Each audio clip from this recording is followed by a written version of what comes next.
आज का सवाल थोड़ा कंसेप्चुअल है, लेकिन डोंट वरी, हम स्टेप बाय स्टेप करेंगे। क्वेश्चन कहता है resultant of vector A and B is perpendicular to A. तो चलो सिंबल्स में लिखते हैं। Vector R equals vector A plus vector B और आर परपेंडिकुलर टू ए।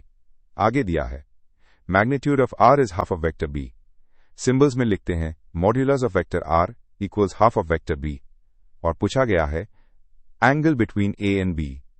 चलो let's start thinking like a physicist.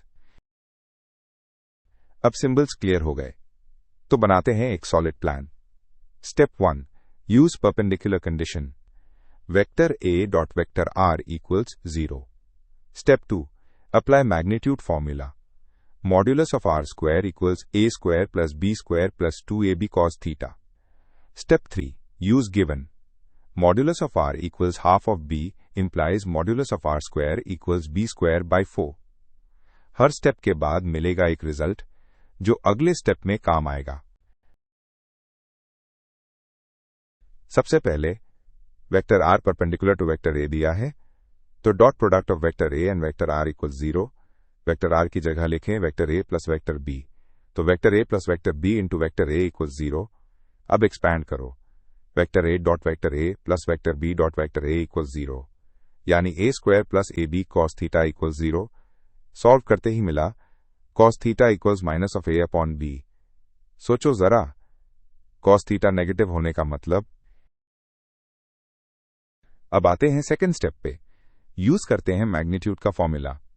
Modulus of R square equals A square plus B square plus 2ab cos theta. अब cos theta की value minus of A upon B मिला था, तो substitute करते हैं। Modulus of R square equals A square plus B square plus 2ab into minus of A upon B. चलो simplify करते हैं। अब सिंप्लीफाई करते हैं मैग्नीट्यूड का expression. R square equals A square जोड़ B square minus 2a square, तो ये बन गया R square equals minus A square plus B square. अब हमें गिवन है modulus of R equals half of magnitude of vector B. इसका मतलब R square equals B square by 4, तो सब्स्टिट्यूट करते हैं। B square by 4 equals minus A square plus B square. चलिए अब ए स्क्वायर को आइसोलेट करते हैं।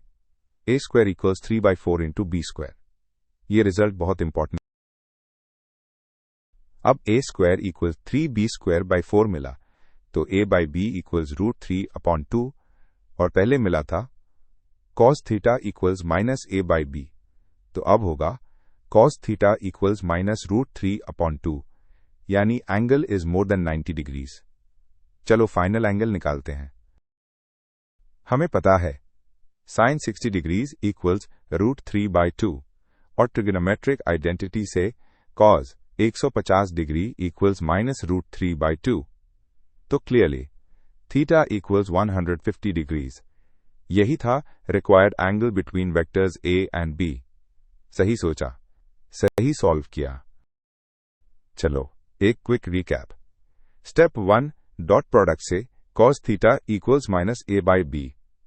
स्टेप 2 मैग्नीट्यूड से a square equals 3b square by 4। Step 3 दोनों कंबाइन किया, तो cos theta equals minus √3/2, so theta equals 150 degrees. Physics tough नहीं होता, बस अप्रोच सही होनी चाहिए।